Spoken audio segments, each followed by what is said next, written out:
नमस्कार विद्यार्थी मित्रांनो, व्हिजन ऑफिसर या फ्री लर्निंग एज्युकेशनल प्लॅटफॉर्मवरती आपलं सर्वांचं स्वागत आहे.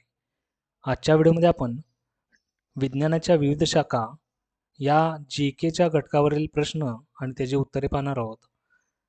IBPS मार्फत घेण्यात येणाऱ्या ग्रामसेवक या परीक्षेसाठी उपयुक्त असा घटक म्हणजे डिफरंट ब्रँचेस ऑफ सायन्स.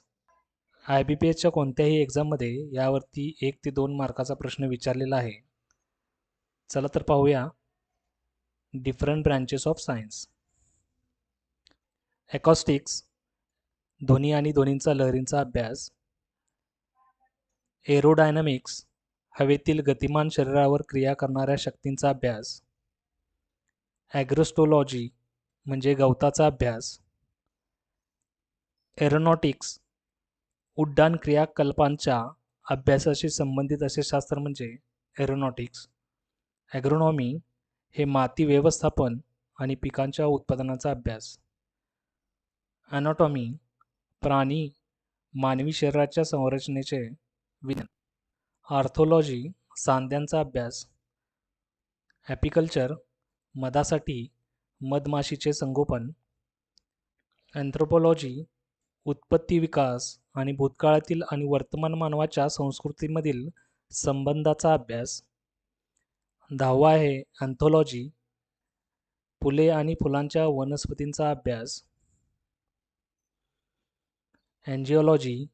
एंजिओलॉजीमध्ये आपण धमन्या आणि शिरासहित रक्तवाहिन्यासंबंधी प्रणालीचा अभ्यास करतो. अँड्रोलॉजी, पुरुष पुनरुत्पादक अवयवाचा अभ्यास. ब्रायोलॉजी, ब्रायोफाईटचा अभ्यास. बॅक्टेरिओलॉजी, बॅक्टेरियाचा अभ्यास. सायटोलॉजी, पेशींचा अभ्यास. कार्डिओलॉजी, हृदयाचा अभ्यास. डेमोग्राफी, लोकसंख्येचा अभ्यास. डायलॉजी, त्वचेचा अभ्यास. इकॉलॉजी, सजीव आणि त्यांचे पर्यावरण यांच्यातील आंतरसंबंधीचा अभ्यास. एम्ब्रिओलॉजी, अंड्याचे फलन आणि गर्भाच्या विकासाचा अभ्यास. एंटमॉलॉजी, कीटकांचा अभ्यास.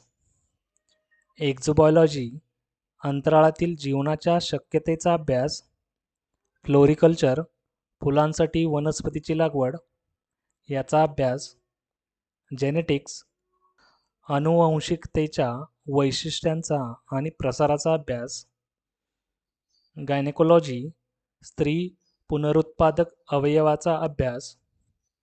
हिस्टोलॉजी, सूक्ष्मदर्शकाच्या साहाय्याने ऊतींचे संघटन आणि त्यांची अंतर्गत रचना यांचा अभ्यास. हेमॅटोलॉजी, रक्ताचा अभ्यास. हिपॅटोलॉजी, यकृताचा अभ्यास. इचथिओलॉजी, माशांचा अभ्यास. कॅलोलॉजी, मानवी सौंदर्याचा अभ्यास. मॉर्फोलॉजी, बाह्य संरचनेचा अभ्यास. मायक्रोबायोलॉजी, व्हायरस, बॅक्टेरिया, बुरशी आणि प्रोटोझोआ यांसारख्या सूक्ष्म जीवांचा अभ्यास. मॅमोग्राफी, स्तनाच्या कर्करोगाचा अभ्यास. मायकोलॉजी, बुरशीचा अभ्यास. न्यूरोलॉजी, मज्जासंस्थेचा अभ्यास. नेफ्रोलॉजी, किडनीचा अभ्यास. ओडोंटोलॉजी, दात आणि हिरड्यांचा अभ्यास.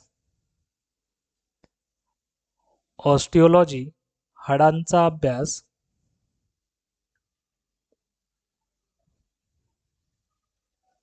ऑप्थॅल्मॉलॉजी म्हणजे डोळ्यांचा अभ्यास.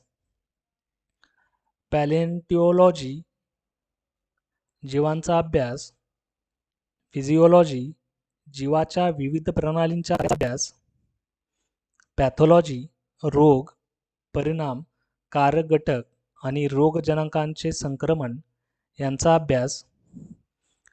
पोमोलॉजी, फळ आणि फळ देणाऱ्या वनस्पतींचा अभ्यास. सायकोलॉजी, मानवी मन आणि वर्तनाचा अभ्यास. फिशिकल्चर, माशांचे संगोपन याचा अभ्यास. पेडियाट्रिक्स म्हणजे बालरोगशास्त्र.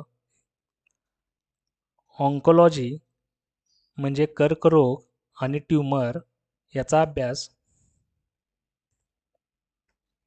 पुढचा आहे ऑर्निथोलॉजी, पक्ष्यांचा अभ्यास.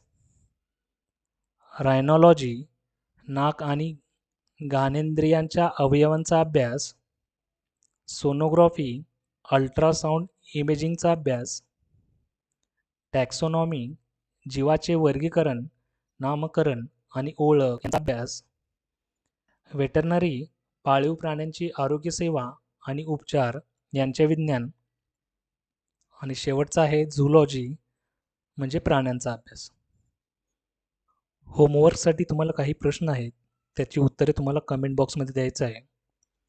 ऑर्निथॉलॉजी या शाखेमध्ये कशाचा अभ्यास केला जातो? नाक आणि घाणेंद्रियाचा अवयवाचा अभ्यास यासाठी कोणती शाखा आपण उपयोगात आणतो? एंटमॉलॉजी. त्यानंतर सायटोलॉजी. सांध्यांचा अभ्यास करणाऱ्या शाखेला काय म्हणतात? ॲपिकल्चरमध्ये कशाचा अभ्यास केला जातो? आणि अँथोलॉजी यामध्ये आपण कशाचा अभ्यास करतो? याची उत्तरे तुम्हाला कमेंट बॉक्समध्ये द्यायचे. धन्यवाद.